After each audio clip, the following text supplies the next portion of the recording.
মহান বিজয় দিবস উপলক্ষে রাজধানীর মিরপুরে জাঁকজমকপূর্ণ আয়োজনের মধ্য দিয়ে দিবসটি উদযাপন করছেন পল্লবী থানা যুবদলের ৫ নম্বর ওয়ার্ডের শাখা। স্টাফ রিপোর্টার সামাদুস সামাদ জানান, মঙ্গলবার ১৫ ডিসেম্বর রাত ১২টা ১ মিনিটে মিরপুরের নান্য মার্কেট মোড়ে শুরু হয় বিজয় দিবসের আনুষ্ঠানিক কর্মসূচি। মধ্যরাতের প্রথম প্রহরে জাতীয় সঙ্গীত পরিবেশন ও পতাকা উত্তোলনের মধ্য দিয়ে দিবসটির সূচনা করা হয়। অনুষ্ঠানে বিজয় দিবস উপলক্ষে রঙিন আলপনা আকাশ, আলোকসজ্জা, মহান মুক্তিযুদ্ধের ১৯৭১ সালের ঐতিহাসিক ছবির প্রদর্শনী, বেলুন উড়ানো এবং শুভেচ্ছা বক্তব্য প্রদান করা হয়। পুরো আয়োজন জুড়ে ছিল উৎসব মুখর পরিবেশ।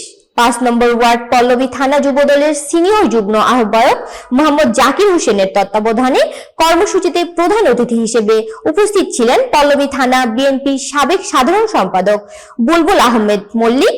এ সময় আরো উপস্থিত ছিলেন যুবদল নেতা রাজু, মুরাদ, নাদিম, জয়নাল, সুইল সহ বিএনপি ও এর অঙ্গ সহযোগী সংগঠনের বিভিন্ন পর্যায়ের নেতাকর্মীরা। বক্তারা বলেন, মহান মুক্তিযুদ্ধের চেতনা ধারণ করে একটি গণতান্ত্রিক ও বৈষম্যহীন বাংলাদেশ গড়তে যুব সমাজকে অগ্রণী ভূমিকা রাখতে হবে। বিজয় দিবসের এই আয়োজন নতুন প্রজন্মের মাঝে মুক্তিযুদ্ধের ইতিহাস ও চেতনাকে আরো শক্তিশালী করবে বলে আশা প্রকাশ করেন।